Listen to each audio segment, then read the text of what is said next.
Now, your 13 First Alert weather forecast. Well, low temperatures this morning were a very stark contrast from where we were yesterday morning, where we had, of course, one of those transitional sort of days where we started off very mild, but our temperatures really didn't fluctuate too much.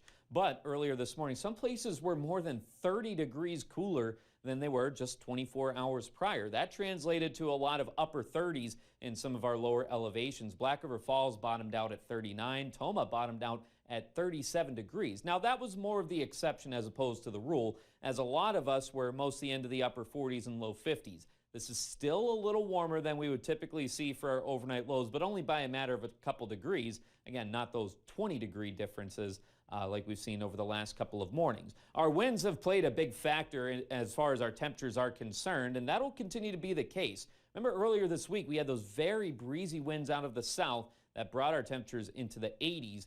Now our winds are taking on a bit more of a westerly orientation behind this cold front and even the second cold front that's working its way through, and that's going to keep our temperatures, for today anyways, rather seasonable. The next couple of days, the winds shift more out of the northwest, and that's going to cool us off quite a bit. Tomorrow, temperatures will really struggle to escape the 40s. In most cases, a lot of places will stay in the 40s as well. Now, tomorrow we'll have some cloud cover hanging around and also bring us a better chance at some showers. As far as this afternoon is concerned, we did have a few clouds roll in this morning, and we'll see a few intervals of clouds and sun throughout the afternoon. But look at these winds. Most of us will be sustained anywhere from 10 to 20 miles per hour, so it is going to be a very breezy sort of afternoon. Otherwise, for this, looking at our upper level flow, we do have this trough that's now overhead, as again, this has been plaguing the Pacific Northwest and the upper plains, keeping things on the cooler side, and that warmer air mass that brought us those much warmer temperatures, that is now pushing a little further towards the east. As far as what we can expect through this afternoon, again, more intervals of clouds and sun, but likely staying dry.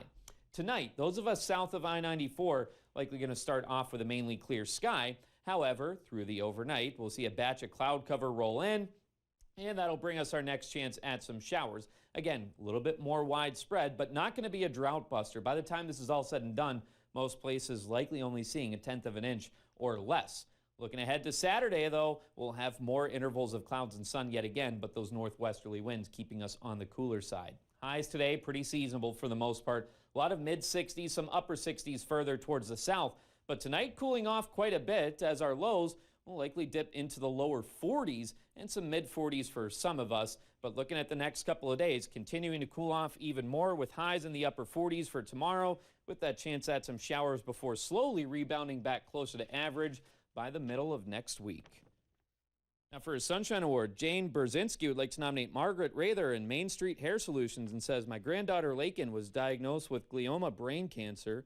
At 21, she was concerned about losing her hair again, as this is her second cancer fight. She had brain cancer at 10 years old also.